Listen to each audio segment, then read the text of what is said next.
క్రీస్తునందు ప్రియులారా, యేసుక్రీస్తు నామములో మీ అందరికీ శుభాలు తెలియచేస్తున్నాం. క్రీస్తు రాకడ ధ్వని శాంతి ఆదరణ సందేశాలు అను టీవీ కార్యక్రమం కొరకు ప్రేమతో మిమ్మల్ని ఆహ్వానిస్తున్నాం. మీరు మీ విలువైన సమయాన్ని కేటాయించుకొని మా కార్యక్రమాలు చూస్తున్నందుకు మీకు కృతజ్ఞతలు. ఈ కార్యక్రమాలు మీ ఆత్మీయ ప్రయోజనమునకు ఎంతో సహాయపడుతున్నవని నమ్ముతున్నాం.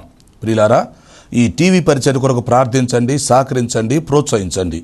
ఈ కార్యక్రమాలు ఇతరులకు పరిచయం చేసి వారు కూడా చూసి మేలు పొందేటట్లుగా సహాయపడాలని మీకు మనవి చేస్తున్నాం. విశ్వాసంతో ఎంతో ఖర్చు పెట్టి కొనసాగిస్తున్న ఈ కార్యక్రమాలు తుది వరకు కొనసాగేటట్లుగా ప్రార్థించండి. దేవుడి మిమ్మల్ని ప్రేరేపిస్తే మీరు కూడా ఒక కార్యక్రమానికి స్పాన్సర్ చేసి ఈ పరిచయంలో పాలిభాగస్తులు కావాలని ప్రేమతో మనవి చేస్తున్నాం. యేసుక్రీస్తు వారు ఇచ్చిన గొప్ప ఆజ్ఞని మేము పాటిస్తున్నాం. మీరు వెళ్ళి సమస్త జనులను శిష్యులుగా చేయండి అని ప్రభు చెప్పారు. కనుక ఈ టీవీ ద్వారా మిమ్మల్ని కలుసుకొని మిమ్మల్ని పలకరించి మీకు సువార్త చెప్పి ప్రభు యొక్క రెండవ రాకడ కొరకు ఎత్తబడే దేవుని సార్వత్రిక సంఘము కొరకు మిమ్మల్ని సిద్ధపరచడానికి మా వంతు ప్రయత్నాన్ని మేము కొనసాగిస్తున్నాం.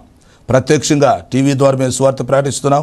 పరోక్షంగా ప్రార్థిస్తున్నవారు, సహకరిస్తున్నవారు, మమ్మల్ని ప్రోత్సహిస్తున్న వారంతా ఈ పరిచయంలో పాలిభాగస్తులు అని జ్ఞాపకం చేస్తున్నాం. యేసుక్రీస్తు రెండవ రాకడను గూర్చి, ఈ ప్రపంచ భవిష్యత్తును గూర్చి అనేకమైన విషయాలు మనం తెలుసుకొని మనం సిద్ధపడి మనం ఇతరులను సిద్ధపరచడానికి దేవుడు మనకిచ్చిన ఈ మంచి అవకాశాన్ని మనం అందరం కలిసి వినియోగించుకుందాం. ప్రస్తుతం మనం రెండవ రాకడ వర్తమానాలు ఒక సబ్జెక్టుగా తీసుకొని సీరియల్గా వరుసగా ధ్యానం చేస్తున్నాం. ఈరోజు 136వ వర్తమానం తీసుకుంటున్నాం. రెండవ రాకడలో ప్రపంచ భవిష్యత్తు వరుస క్రమం. ఇది చాలా ప్రాముఖ్యమైనటువంటి అంశం. వాక్యం కొరకు మన మనసులను సిద్ధం చేద్దాం. ప్రార్థన. పరిశుద్ధుడు అయిన తండ్రి, జీవాధిపతి, మీ ఘనమైన పాదాలకు స్తుతి స్తోత్రాలు చెల్లిస్తున్నాం. ఈరోజు రెండవ రాకడ వర్తమానాల్లో 136వ వర్తమానం తీసుకోబోతున్నాం. సహాయం చేయండి. రెండవ రాకడలో ప్రపంచ భవిష్యత్తు వరుస క్రమమును గూర్చి మేము క్లుప్తంగా తెలుసుకోబోతుండగా మీరు బోధకులై మాకు బోధ చేయమని మనవి చేస్తున్నాం. మీ దాసుని నన్ను బలపరిచి వాడుకోండి. ఈ కార్యక్రమం సహకరిస్తున్న కుటుంబమును దీవించమని మనవి చేస్తున్నాం. రక్షణ లేని వారికి రక్షణ దయచేయండి.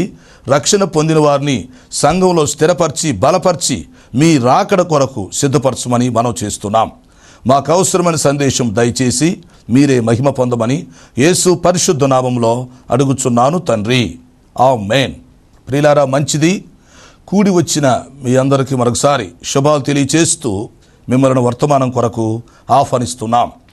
మీరు వింటున్న చూస్తున్న ఈ వర్తమానాలు క్రీస్తు రాకడ ధ్వని యూట్యూబ్లో, ఫేస్బుక్లో మీకు అందుబాటులో ఉంటున్నాయి. ఆ అవకాశాన్ని మీరు ఉపయోగించుకోవాలని మనం చేస్తున్నాం.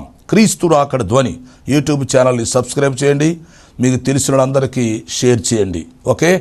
ఈ వారంలో బర్త్డే, మ్యారేజ్ డే జరుపుకునే వాళ్ళు ఉంటే వారికి కూడా శుభాలు తెలియపరుస్తున్నాం. దేవుడు మిమ్ములను మీ కుటుంబాలను నిండారుగా దీవించునుగాక. ఆమేన్. ప్రియులారా, ప్రస్తుతం మనం రెండవ రాకడ వర్తమానాలు ధ్యానం చేస్తూ ఉన్నాం. గతంలో సంఘము ఎందుకు ఎత్తబడాలి ఆ అంశంలో నుంచి 5 వర్తమానాలు మీకు అందించడం జరిగింది. గుర్తుందా?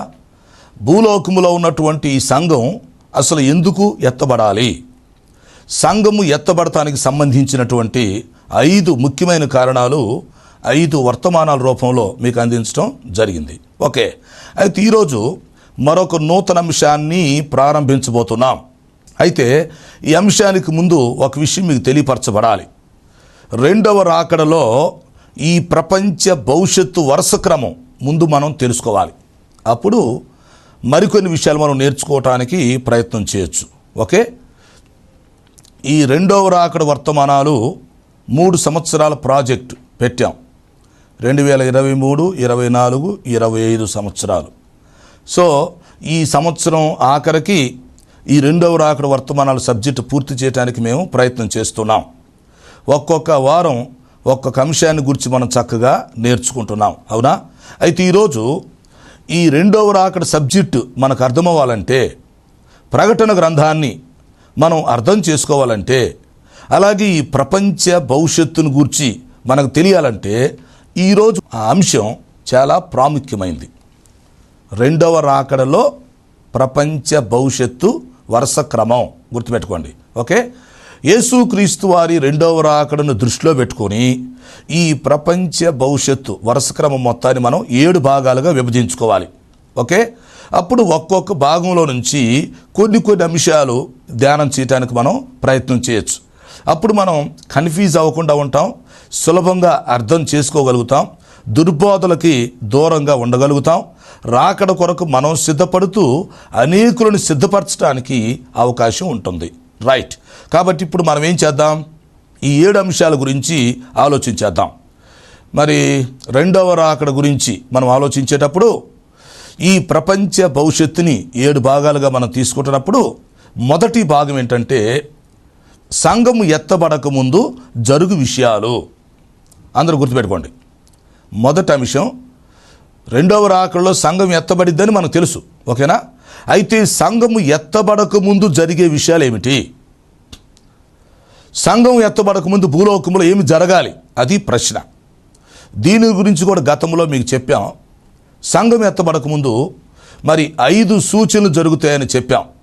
వాటిని మీరు గుర్తుంచుకోండి. వాటిని గురించి మీకు విషయాలు తెలియపరుస్తున్నాం. 1, ఇశ్రాయేలీలు తిరిగి తమ స్వదేశమునకు వచ్చుట. ఓకే, 2, అంత్యక్రీస్తు రాజ్య స్థాపన. 3, యెరూషలేములో దేవాలయం తిరిగి కట్టబడుట. ఓకే, 4, రెండవ రాకడకు సంబంధించినటువంటి ఆ సూచనలు గుర్తులు నెరవేర్చబడుట. 5, ప్రపంచమంతటా సువార్త ప్రకటించబడుట. ఈ 5 ఏమంటారంటే సంఘం ఎత్తబడక ముందు జరిగే గొప్ప సూచనలు అంటారు. ఆల్రెడీ ఈ 5 విషయాల్లో ఒక్కొక్క విషయాన్ని గురించి కొన్ని కార్యక్రమాలు మీకు చెప్పడం జరిగింది. గుర్తొస్తుందా మీకు? ఆ విషయాలు మీరు మరి యూట్యూబ్లో ఉంటే చూడవచ్చు. తర్వాత ఏం జరుగుతుందంటే రెండవ భాగానికి వస్తే మనం సంఘం ఎత్తబడుట. రెండవ రాకడలో యేసుక్రీస్తు వారు ముందు రహస్య రాకడలో వస్తారు, అప్పుడు సంఘం ఎత్తబడుతుంది. దీన్ని మనం రెండవ భాగం క్రింద తీసుకోవాలి. యేసుక్రీస్తు వారు ఎప్పుడైతే పరలోకముల నుంచి బయలుదేరి మధ్యాకాశమునకు వచ్చి ఆర్భటించి భూ అని బోర ధ్వనిస్తున్నారో అప్పుడు భూలోకములో ఉన్నటువంటి సార్వత్రిక సంఘం ఎత్తబడిద్దని మనం తెలుసుకోవాలి. రహస్య రాకడలో సంఘం ఎత్తబడుతుంది. ఓకేనా, ఈ సంఘం ఎత్తబడేటప్పుడు అందులో 2 బ్యాచీలు ఉంటాయి. ఏ బ్యాచీ అనగా క్రీస్తునందు మృతి నొందిన మృతులు, బి బ్యాచీ అనగా క్రీస్తునందున్న సజీవులు. ఓకే, ఇద్దరు మధ్యాకాశం కలుసుకుంటారు, తర్వాత ప్రభుని ఎదుర్కోవటం జరుగుతుంది. రైట్, అది మనం రెండవ భాగం కింద తీసుకోవాలి. ఇక మూడవ భాగం క్రిందకు వస్తే సంఘము ఎత్తబడిన తర్వాత జరిగే సంభవాలు. ఓకే, యేసుక్రీస్తు వారు రహస్య రాకడలో వచ్చినప్పుడు బోర ఓదబడిన తర్వాత సంఘం ఎత్తబడి వెళ్ళిన తర్వాత జరిగే సంభవాలు ఏంటి, దీన్ని మనం మూడవ భాగం కింద తీసుకోవాలి. సంఘము ఎత్తబడిన తర్వాత 7 సంవత్సరముల కాల వ్యవధి జరుగును. ఓకేనా, సో ఇప్పుడు ఈ 7 సంవత్సరాల కాలంలో ఏమి జరగబోతుందో ఒక్కొక్క కార్యక్రమంలో మరలా మీకు క్లుప్తంగా అందించడానికి మేము ప్రయత్నం చేస్తాం. ఈ 7 సంవత్సరాల కాలంలో ఏమి జరగబోతుంది అంటే 1, సంఘము ఎత్తబడి మధ్యాకాశంలో ప్రభువును కలుసుకున్న తర్వాత న్యాయపీఠం దగ్గరికి చేరుతుంది. ఓకే, సంఘము న్యాయపీఠము దగ్గర బహుమానములు తీసుకొనుట. 2, ఎప్పుడైతే సంఘము ఎత్తబడి ప్రభువు చేతుల్లోకి వెళుతుందో విడిచిపెట్టబడిన మానవ జాతి మొత్తాన్ని అంత్యక్రీస్తు పరిపాలిస్తాడు. అనగా రెండవది అంత్యక్రీస్తు రాజ్య పరిపాలన జరుగుతుంది. 3వది 7 ఏండ్ల శ్రమల కాలం. ఒకవైపు సంఘము న్యాయపీఠం దగ్గర బహుమానాలు తీసుకొనుచు ఉండగా, మరొక వైపు భూలోకమును అంత్యక్రీస్తు పరిపాలిస్తూ ఉండగా, 3 అదే సమయంలో భయంకరమైనటువంటి శ్రమలు 7 సంవత్సరాలు ఈ భూమి మీదకి వస్తాయి. దీనిని మనం 7 ఏండ్ల శ్రమల కాలం అని పిలుస్తాం. ఓకేనా, మొదటి 3.5 సంవత్సరాలు వచ్చే శ్రమలను మామూలు శ్రమలు అని పిలుస్తారు. అంటే మానవుడు తట్టుకోగలిగిన స్థాయిలో ఉంటాయి. అవి కూడా భయంకరంగా ఉంటాయి, కానీ మానవుడు తట్టుకోగలిగిన స్థాయిలో ఉంటాయి. చివరి 3.5 సంవత్సరాల కాలాన్ని మహాశ్రమల కాలం అని పిలుస్తాం. అంటే ఇక మానవుడు తట్టుకునే స్థాయి తారా స్థాయి దాటిపోతాయి అన్నమాట. ఆ శ్రమలు వర్ణించటం కష్టం. మత్తయి సువార్త మరి 24:21 చెప్పినట్టుగా లోకారంభం మొదలుకొని అట్టి శ్రమ ఇప్పటి వరకు వచ్చి ఉండలేదు, ఇక ఎన్నడూ రాదు అని ప్రభు చెప్పినట్లుగా ఆ శ్రమల కాలం జరుగుతుంది. కాబట్టి ఇప్పుడు సంఘం ఎత్తబడిన తర్వాత జరిగే సంభవాల్లో మూడవది ఏంటి? 7 ఏండ్ల శ్రమల కాలం జరుగుతుంది. పరలోకం నుంచి భూమి మీదకి శ్రమలు వస్తున్నాయి, మనం చూస్తున్నాం. ఓకేనా? ఈ 7 ఏండ్ల శ్రమల కాలంలోనే మరి 4 గుర్రాలు వస్తాయి, అది మనం గ్రహించాలి. తర్వాత 7 ముద్రలు విప్పబడతాయి, తర్వాత 7 బూరలు ఊదబడతాయి, ఆ తర్వాత 7 పాత్రలు కృమ్మరించబడతాయి. ఓకే, ఇవన్నీ ఎప్పుడు జరుగుతున్నాయి? 7 ఏండ్ల శ్రమల కాలంలో జరుగుతాయని మనం అర్థం చేసుకోవాలి. తర్వాత 4వ విషయం ఏంటంటే, ఒకవైపు శ్రమలు జరుగుతూ ఉండగా 2 సాక్షులు భూమి మీదకి వచ్చి సాక్ష్యం ఇస్తారు. 2 సాక్షులు వారి కార్యాలు. దీని గురించి కూడా కొన్ని వర్తమానాలు ఆల్రెడీ మీకు చెప్పడం జరిగింది. మరి యూట్యూబ్లో మీరు ఆ వర్తమానాలు తీసుకోవచ్చు. సో 2 సాక్షులు భూమి మీదకి వచ్చి సాక్ష్యం చెప్తారు. ఆ తర్వాత 5వది ఏం జరుగుతుందంటే, శ్రమలకి మహాశ్రమల కాలానికి మధ్యలో ఇశ్రాయేలుకి అంత్యక్రీస్తుకి మధ్య యుద్ధం జరుగుతుంది. ఆ యుద్ధం గురించి మనం ఆలోచించాలి. ఎప్పుడు? ఈ శ్రమల కాలానికి మహాశ్రమల కాలానికి మధ్యలో ఇశ్రాయేలు ప్రజలకి అంత్యక్రీస్తుకు మధ్య భయంకరమైనటువంటి యుద్ధం జరుగుతుంది. ఆ యుద్ధంలో అంత్యక్రీస్తు గెలుస్తాడు, ఇశ్రాయేలు ఓడిపోతారు, ఆ తర్వాత ఇశ్రాయేలు చెదిరిపోవటం జరుగుతుంది. సో ఈ విధంగా 7 సంవత్సరాల శ్రమల కాలం అనేది సంభవిస్తుంది. ఇదంతా మనం 3వ భాగంలో తీసుకోవాలి. అర్థమైందా మీకు? తర్వాత 4వ భాగంలోకి వచ్చేసరికి క్రీస్తు బహిరంగ రాకడా. యేసుక్రీస్తు వారు బహిరంగంగానే భూమి మీద ప్రత్యక్షమవుతారు. ఆయన పరలోకముల నుండి సంఘమును వెంటబెట్టుకొని, దేవదూతలను వెంటబెట్టుకొని డైరెక్ట్గా భూమి మీదకి రాబోతున్నాడు. అది మనం అర్థం చేసుకోవాలి. ఓకేనా? ఆ బహిరంగ రాకల్లో ఆయన వచ్చినప్పుడే హర్మగెద్దోను యుద్ధం జరగబోతుంది. దానిని మనం 3వ ప్రపంచ యుద్ధంగా తీసుకోవచ్చు. ఆల్రెడీ ఈ మధ్యకాలంలో మరి ఎన్నో యుద్ధాలు మనం చూస్తున్నాం కదా. ఇశ్రాయేలులకి ఇరాన్కి ఈ మధ్య గట్టి యుద్ధం జరిగింది. తాత్కాలికంగా విరామం కనిపిస్తూ ఉంది. తర్వాత ఏం జరిగిద్దో మనం చూడాలి. అవునా? సో ఈ ఇశ్రాయేలు ఇరాన్ యుద్ధం 3వ ప్రపంచ యుద్ధానికి దారి తీయదు. ఎప్పుడు దారి తీస్తుందంటే, రష్యా ఎంటర్ అవ్వాలి. అయితే మన యుద్ధంలో రష్యా ఎంటర్ అవ్వలేదు. రష్యా ఎప్పుడైతే ఎంటర్ అవుతుందో అప్పుడు బైబిల్ ప్రవచనాలు మరొక కోణం తిరుగుతాయి. ఇది మీరు అర్థం చేసుకోండి. తర్వాత విషయాలు మీకు చెప్తాం. కాబట్టి ఇశ్రాయేలు అనేకులతో ఆల్రెడీ యుద్ధాలు చేస్తున్నట్టుగా మనం చూస్తున్నాం. ఉదాహరణ చెప్పాలంటే, ఇశ్రాయేలులకి పాలిస్తున్న వారికి మధ్య ఆల్రెడీ యుద్ధం జరుగుతూనే ఉంది. అవునా? ఇశ్రాయేలులకి హమాస్ వారికి మధ్య మరి 2023 అక్టోబర్ 7వ తేదీ ప్రారంభమైన యుద్ధం ఇంకా కొనసాగుతూనే ఉంది. ఆ తర్వాత మరి ఇశ్రాయేలీలకి లెబనాన్లో ఉన్నటువంటి హిజ్బుల్లా వారికి మధ్య కూడా యుద్ధం మొన్నటిదా జరిగింది. ఇజ్రాయెల్స్కి హిజ్బుల్లా వారికి. అలాగే ఒమాన్లో ఉన్నటువంటి హౌతీ వారు, ఇజ్రాయెల్స్కి హౌతీ వారికి మధ్య కూడా ఈ మధ్యకాలంలో మరి పోరాటం జరిగినట్టుగా మనం చూస్తున్నాం. ఈ విధంగా మనం ఆలోచిస్తూ ఉంటే మరి ఇజ్రాయెల్స్ అనేక మందితో చుట్టుపక్కల వాళ్ళతో యుద్ధాలు చేస్తున్నట్టుగా మనం చూస్తున్నాం ఆల్రెడీ. అయితే ఈ టెర్రరిస్టు గ్రూపులన్నింటినీ పెంచి పోషించేది ఎవరంటే ఇరాన్ అన్నమాట. అందుకని 3 గ్రూపులు అయిపోయిన తర్వాత మన ఇరానే యుద్ధానికి దిగింది, రంగంలోకి దిగి ఓడిపోయింది.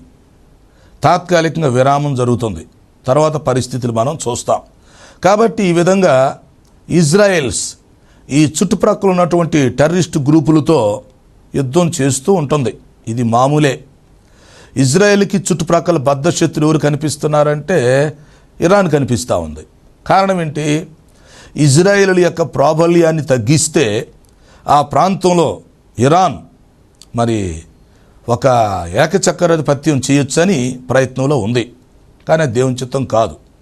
తర్వాత విషయం ఏంటంటే, సంఘం ఎత్తబడిన తర్వాత, అంత్యక్రీస్తు వచ్చిన తర్వాత ఇశ్రాయేలులకి అంత్యక్రీస్తుకి మధ్య భయంకరంగా యుద్ధం జరగబోతుంది. ఆ సందర్భం వచ్చినప్పుడు మీకు చెప్తాను వచ్చే వర్తమానాల్లో. సో ఈ విధంగా మనం అర్థం చేసుకోవాలి ప్రియులారా. ఈ ప్రపంచ భవిష్యత్తు వరుస క్రమం మొత్తాన్ని 7 భాగాలుగా తీసుకొని సింపుల్గా మన మనస్సులో పెట్టుకోవాలి. 1, మరి సంఘం ఎత్తబడక ముందు జరిగే విషయాలు. ఓకే. 2, రహస్య రాకడ సంఘం ఎత్తబడుట. 3, సంఘం ఎత్తబడిన తర్వాత 7 ఏండ్ల శ్రమల కాలంలో జరిగే విషయాలు. ఓకేనా. తర్వాత ఇప్పుడు 4 ఏంటి? క్రీస్తు బహిరంగ రాకడ. ఆ రాకడలో జరుగుతుంది ఏంటి? జరగబోయేది హరుముగిద్దోని యుద్ధం జరగబోతుంది. అంతేనా. ఆ తర్వాత మరి క్రీస్తు బహిరంగ రాకడలో వచ్చినప్పుడు మనం ఆలోచిస్తే ఇశ్రాయేలు ప్రజలకి, తర్వాత అన్ని జనులకు, ఆ తర్వాత ఇశ్రాయేలుకి సహాయం చేసిన వారికి, వీళ్ళందరికీ తీర్పు జరగబోతుంది. అంటే క్రీస్తు తన బహిరంగ రాకడలో వచ్చినప్పుడు మహిమగల సింహాసనపు తీర్పు జరిగిద్దని కూడా మనం అర్థం చేసుకోవాలి. సో ఇదంతా కూడా మనం 4వ భాగం కిందకు తీసుకోవాలి. ఆ తర్వాత ఏంటంటే 5వ భాగం క్రీస్తు 1000 ఏండ్ల పరిపాలన. ఓకే. క్రీస్తు 1000 ఏండ్ల పరిపాలన. ఎప్పుడైతే యేసుక్రీస్తు బహిరంగ రాకడలో దిగొస్తున్నారో ఆయనతో పాటు సంఘం కూడా దిగొస్తుంది. ఓకే. ఆ తర్వాత 3వ ప్రపంచ యుద్ధం జరుగుతుంది. ప్రభు విజయం సాధిస్తారు. ఓకే. అంత్యక్రీస్తు చేతుల్లో నుంచి ఈ ప్రపంచాన్ని ప్రభు తీసుకోవటం జరుగుతుంది. ఎందుకంటే ఈ ప్రపంచాన్ని మొట్టమొదటగా దేవుడు ఆదాము చేతుల్లో పెట్టాడు. మీరు ఒక విషయం అర్థం చేసుకోండి. ఈ భూగోళం ఒక బంతి అనుకోండి, మీకు బాగా అర్థమైంది. ఈ భూగోళం అనేది ఒక బంతి. అందుకు అందరూ అన్ని బంతి ఆటలే ఆడుతున్నాం మనం. సో ఈ భూగోళం అనేటువంటి బంతిని దేవుడు ఆదాము చేతిలో పెట్టాడు. ఫస్ట్ అయ్యా మీరు ఫలించండి, భూలోకి విస్తరించండి, దాన్ని లోబర్చుకోండి, ఏలండి, పరిపాలించండి అని బంతిని తీసుకొచ్చి దేవుడు ఆదాము చేతిలో పెట్టాడు. పెడితే ఏం జరిగింది? ఆ బంతిని సైతాన్ తీసుకెళ్ళాడు. ఆదాము చేతుల్లో నుంచి సైతాన్ తీసుకెళ్ళాడు. అందుకని ఇప్పుడు మనం సైతాన్ని ఏమంటున్నాం? ఈ లోక దేవత, ఈ లోక అధికారి అని పిలుస్తున్నాం. యేసుక్రీస్తు వారు కూడా అన్నారు ఈ లోక అధికారి అని. ఎందుకంటే ఆదాము చేతుల్లో నుంచి సైతాన్ తీసుకెళ్ళాడు బంతిని. అందుకని మత్తయి సువార్త 4వ అధ్యాయంలో ఒకరోజు మరి సైతాను యేసుక్రీస్తు ప్రత్యక్షమై ఏమన్నాడు? ఒక్కసారి నీవు నాకు నమస్కారం చేస్తే ఈ భూలోక అధికారాలు మొత్తం నీ చేతికి ఇచ్చేసి వెళ్ళిపోతానన్నాడు. అసలు అధికారం దేవుడిదైతే సైతానికి ఎక్కడి నుంచి వచ్చింది అధికారం? సైతాను యేసుక్రీస్తుకి ఇవ్వటం ఏంటి? మీరు ఆలోచిస్తున్నారా? అర్థం చేసుకుంటున్నారా? ఏం జరిగింది?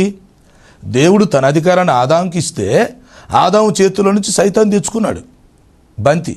ఇప్పుడు సైతాన్ ఏమన్నాడు? యేసుక్రీస్తుకి ఇస్తానంటున్నాడు. నీవు నాకు ఒక నమస్కారం చేసేస్తే నీకు ఇచ్చేస్తానంటున్నాడు. అప్పుడు యేసుక్రీస్తు ఒప్పుకోలేదు. నీ చేతుల నుంచి అధికారం తీసుకోవాల్సిన అవసరం లేదు, ఒకవేళ తీసుకోవాల్సిన టైం వచ్చినప్పుడు యుద్ధం చేసి తీసుకుంటాను, జయించి తీసుకుంటానని యేసుక్రీస్తు సైలెంట్ అయ్యాడు. ఆ తర్వాత ఏం జరిగిద్ది? రేపు 2వ రాకడ సమయంలో ఈ సైతాన్ ఏం చేస్తాడంటే ఈ బంతిని అంత్యక్రీస్తు చేతుల్లో పెడతాడు. గుర్తుపెట్టుకోండి. సంఘం ఎత్తబడిన తర్వాత అంత్యక్రీస్తు వచ్చి భూలోకంలో తన రాజ్యాన్ని స్థాపించుకుంటున్నప్పుడు, తన పరిపాలన చేస్తున్నప్పుడు, మరి ప్రభుత్వం చేస్తూ అధికారాన్ని చెలాయిస్తున్నప్పుడు సైతాను వచ్చి ఏం చేస్తాడు? ఆ బంతి అంత్యక్రీస్తు చేతుల్లో పెడతాడు. ఎందుకంటే ఈ అంత్యక్రీస్తు సైతానుకు మ్రొక్కుతాడు. ఆనాడు యేసుక్రీస్తును మ్రొక్కమంటే ఆయన మ్రొక్కలేదు కదా. రేపు సైతాను వచ్చి అంత్యక్రీస్తును మ్రొక్కమంటాడు. అప్పుడు అంత్యక్రీస్తు మ్రొక్కుతాడు. మ్రొక్కినప్పుడు ఏమవుతుంది? సైతాను ఆ బంతి అంత్యక్రీస్తు చేతుల్లో పెడతాడు.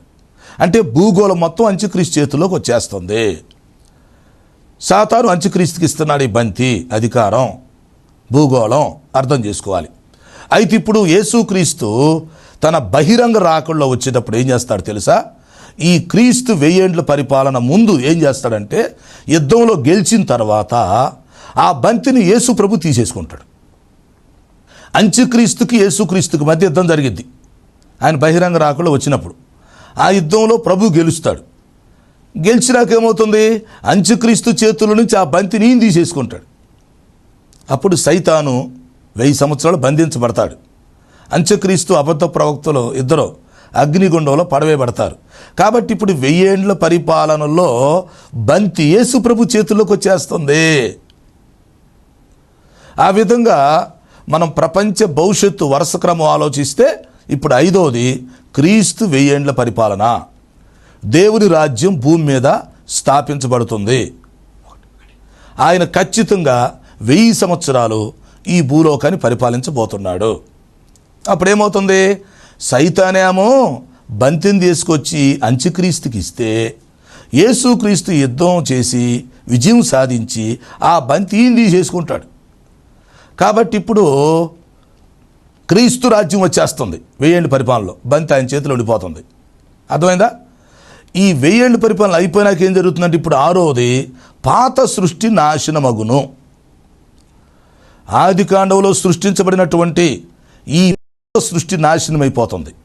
ఆ టైంలోనే గోగు మాగోగు యుద్ధం జరుగుతుంది. తర్వాత ధవళ సింహాసనం తీర్పు జరుగుతుంది. మరి సైతాను విడుదలైన తర్వాత మరి యుద్ధం చేసి ఓడిపోతాడు. తర్వాత సైతానికి తీర్పు తీర్చి అతను అగ్నిగుండంలో పడేయడం జరుగుతుంది. అంత్యక్రీస్తు అబద్ధ ప్రవక్త కూడా అగ్నిగుండంలో ఉంటారు. అలాగే పడద్రోయబడినటువంటి దేవదూతలకు తీర్పు జరిగినాక వారు కూడా అగ్నిగుండంలోకి వెళ్ళిపోతారు. ఈ ధవళ సింహాసనం తీర్పు అయిపోయిన తర్వాత పాత సృష్టి మొత్తం నాశనం అయిపోతుంది. అప్పుడు పరలోకానికి వెళ్ళేవాళ్ళు పరలోకానికి వెళ్తారు, నరకానికి వెళ్ళేవాళ్ళు నరకానికి వెళ్ళిపోతారు. కాబట్టి ఇది ప్రపంచ భవిష్యత్తులో 6వది పాత సృష్టి నాశనమగుట. ఓకే. ఆ తర్వాత 7 ఎప్పుడైతే పాత సృష్టి నాశనం అవుతుందో దేవుడు శూన్యములో నుంచి మరలా నూతన సృష్టిని చేయబోతున్నాడు.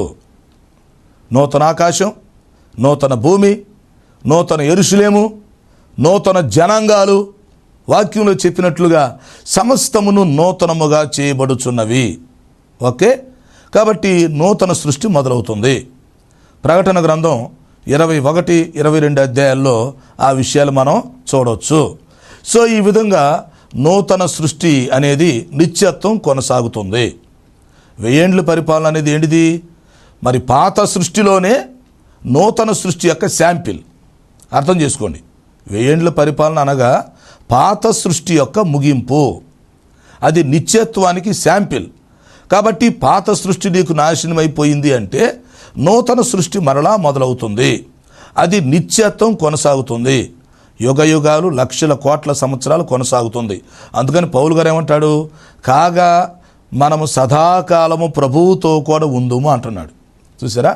ఈ సదాకాలం అనేటువంటి మాటలో శాంపిల్ ముందు 1000 ఏండ్ల పరిపాలన ఉంది, ఆ తర్వాత నిత్యత్వం కూడా మనకు కనిపిస్తుంది. అట్లా అర్థం చేసుకోవాలి. అందువల్ల ప్రభువుతో మనం సదాకాలము ఉండబోతున్నాము. కాబట్టి ఇప్పుడు మనం ఏం చేయాలంటే ప్రకటన గ్రంథం అర్థం చేసుకోవాలంటే, 2వ రాకడ విషయాలు మనకు అవగాహన కావాలంటే ఈ సూత్రాన్ని మీరందరూ గుర్తుపెట్టుకోవాలి. ఈ ప్రపంచ భవిష్యత్తు వరుస క్రమం. కాబట్టి 7 భాగాలుగా చేసి మీకు చెప్పాం. ఒక్కొక్క భాగంలో ఏ ఏ విషయాలు ఉంటున్నాయి అనేది మనం అర్థం చేసుకోవాలి. అప్పుడేమవుతుందంటే మనం కన్ఫ్యూజ్ అవ్వకుండా ఉంటాం ముందు. అవునా? సులభంగా అర్థం చేసుకుంటాం. ఈ దుర్బోధలు, తప్పుడు బోధలకి దూరంగా ఉండగలుగుతాం. తర్వాత ప్రభు రాకడ ఎంత సమీపంగా ఉందో అది కూడా మనకు అర్థమవుతుందన్నమాట. ఇప్పుడు ఏంటంటే ప్రపంచ భవిష్యత్తు వరుస క్రమం అనేది మనం తెలుసుకోవట్లేదు. క్రైస్తవ సంఘాల మధ్యలో భిన్నాభిప్రాయాలు ఉన్నాయి. ఒక్కొక్కరు ఒక్కొక్క విధంగా చెప్తున్నారు కాబట్టి సూట్ అవ్వట్లేదు. కాబట్టి ఈ వరుస క్రమాన్ని మీరు అర్థం చేసుకోండి. ఈ సూత్రం మీకు ఆకలింపు అయితే మిగిలిన విషయాలు మొత్తం తెలుస్తాయి. ఇప్పుడు ఎన్నో భేదాలు ఉండొచ్చు, కానీ ఇప్పుడు ఈ రహస్య రాకడ గురించి మనకు తెలియాలిగా. రహస్య రాకడలో సంఘం ఎత్తబడిపోతుంది, బహిరంగ రాకడలో సంఘం దిగొస్తుంది. అది మనం తెలుసుకోవాలి. ముందు 7 ఏళ్ళ శ్రమల కాలం వస్తుంది, తర్వాత 1000 ఏళ్ళ పరిపాలన వస్తుంది. అది మనం అర్థం చేసుకోవాలి. శూన్యములో నుంచి వచ్చినటువంటి సృష్టి తిరిగి శూన్యంలో మళ్ళీ కలిసిపోతుంది. ఓకే. ఆ తర్వాత దేవుడు మరలా నూతన సృష్టిని చేయబోతున్నాడు. ఇదంతా మనం అర్థం చేసుకోవాలి. అలాగనే మరి ఈ రోజుల్లో ఈ బంతి ఆట గురించి మనం ఆలోచిస్తున్నప్పుడు అది మీరు తెలుసుకోవాలి ఆ మర్మాన్ని. కనుక ఇక్కడ బంతి అంటే ఏంటిది? భూగోళం, ఈ సృష్టి మీద అధికారం.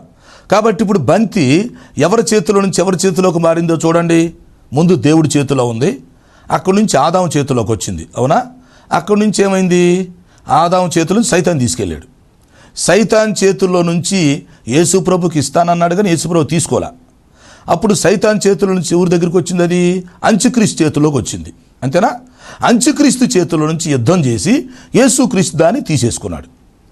తీసుకొని చక్కగా 1000 ఏళ్ళు పరిపాలన చేశాడు. అవునా? రేపు నిత్యత్వంలోకి వెళ్ళినప్పుడు ఏమవుతుంది? యేసుక్రీస్తు ఆ బంతిని తీసుకెళ్ళి మళ్ళీ తండ్రి చేతిలో పెట్టేస్తాడు. అంటే దేవుని చేతుల్లో నుంచి బయలుదేరినటువంటి ఆ బంతి తిరిగి మరలా దేవుని చేతుల్లోకే వస్తుంది. కాబట్టి బంతి దేవుడి చేతిలోకి వస్తుంది. యేసుక్రీస్తు వారే స్వయంగా తీసుకెళ్ళి తండ్రికి లోబడి ఆ బంతి ఆయన చేతుల్లో పెడతాడు. అయ్యా, యుద్ధం చేశాను, గెలిచాను, మరి ప్రపంచం మొత్తం స్వాధీనం చేసుకున్నాను, అయితే ఈ సార్వభౌమ అధికారం మరలా మీ చేతుల్లోనే పెడుతున్నాను అని చెప్పి కుమారుడు స్వయంగా తండ్రికి లోబడి తండ్రి చేతుల్లో పెడతాడు. అంటే బంతి తిరిగి మళ్ళీ దేవుడి దగ్గరికే వెళుతుంది. అప్పుడు దేవుడు ఏం చేస్తాడు? కుమారుడా, బంతిని తిరిగి నా దగ్గరికి ఇచ్చేవు గనక ఆ బంతి మళ్ళీ నీ చేతుల్లోనే పెడుతున్నాను, కాబట్టి నువ్వు నా కుమారుడుగా ఉండి వారసుడుగా ఉండి ఇక సదాకాలము నీవే ఈ ప్రపంచాన్ని ఏలాలి, సార్వభౌమత్వం నీ చేతుల్లోనే పెడుతున్నానని మరలా తండ్రి కుమారుడికే బంతి అప్పగిస్తాడు. అప్పుడు కుమారుడు తండ్రికి లోబడి యుగయుగాలు నిత్యత్వంలో సార్వభౌమత్వాన్ని నిర్వహిస్తాడని మనం అర్థం చేసుకోవాలి. కాబట్టి ఈ సత్యాలను మీరు గ్రహించుకొని అంచె దినాల్లో ఉంటున్న మనం ప్రభు రాకడ కొరకు సిద్ధపడాలని వాక్యం హెచ్చరిస్తుంది. అట్టి కృపను దేవుడు మనందరికీ దయచేయునుగాక. ప్రార్థన. తండ్రి, నీకు స్తోత్రాలు. విన్న వర్తమానం మా హృదయాల్లో ఫలింపు చేయమని మనం చేస్తున్నాం. రక్షణ లేని వారికి రక్షణ దయచేయండి. సమస్యలతో, అనారోగ్యంతో, అవసరంతో ఉన్న వారికి సహాయం చేసి మహిమ పొందమని యేసు పరిశుద్ధ నామములో అడుగుచున్నాను తండ్రి. ఆమేన్. తండ్రి, కుమార, పరిశుద్ధాత్మ త్రియేక దేవుని దీవెన మనకు తోడే నడిపించును గాక. ఆమేన్, ఆమేన్. ప్రియులారా, ఈ కార్యక్రమాలకు స్పాన్సర్ చేయాలని మీరు ఆశించినట్లయితే మా సెల్ ఫోన్ నెంబర్కి SMS చేయాలని మీకు మనవి చేస్తున్నాం. 9440402368 9440402368. God bless you.